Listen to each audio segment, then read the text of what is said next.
Hey guys, Bill Parisi here, founder of the Parisi Speed School. I am with Dr. Damion Martins from Atlantic Sports Health of Atlantic Health Systems. Today we're going to talk about a hot topic, been a hot topic for a long, long time, ACL.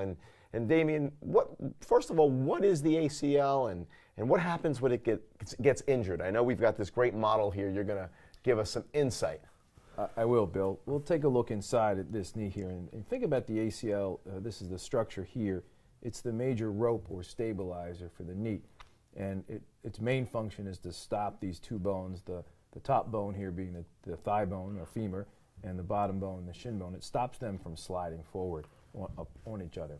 And when that's torn or injured, what happens is the meniscus, or these rubber cushions inside the knee that are here in brown, can be torn or damaged, or even worse, the overlying cartilage can be scratched or damaged. So it's an important structure, probably the most important stabilizer of the knee.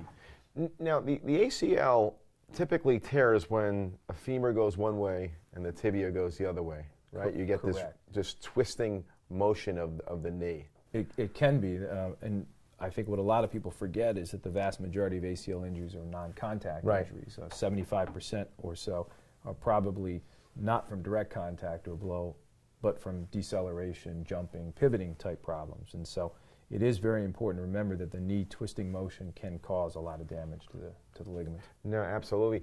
You know, the anatomy of the knee is obviously, it doesn't have a lot of range of motion. You know, it just has a hinging motion. Correct.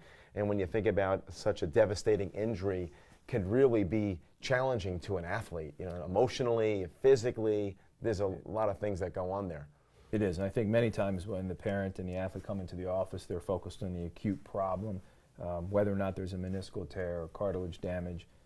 But what they tend to forget is the amount of time it takes to rehab these injuries. So they can be quite devastating from the standpoint of missing a year of sports, missing time out of school, missing work.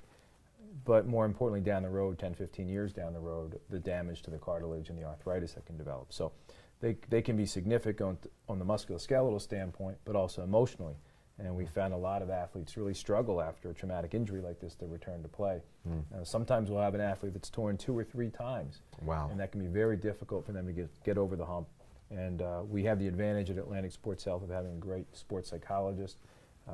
And so what we do is make sure those kids get in there early and work with return to play with those people, so they're feeling comfortable and ready to go when it's time. That's so important. I mean, when you really think about the psychological aspect of return to play, or being out, not able to walk for a number of months and not able to function normally and go out and play with your teammates. So the sports psychology.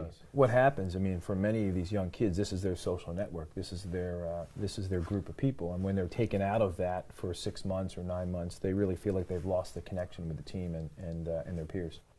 I mean, Atlantic Health sits on the cutting edge of being involved in a kid's career in terms of providing sports psychology and being able to give them those other resources that are so important that sometimes we neglect. Yeah, absolutely, Bill. We've taken a very different approach in terms of managing these injuries. It's not just the orthopedic injury, but it's really taking care of the entire athlete, from the sports nutrition to the psychology to the rehabilitation. Yeah, that's great. Thanks so much for your insight. This was very helpful. Appreciate it.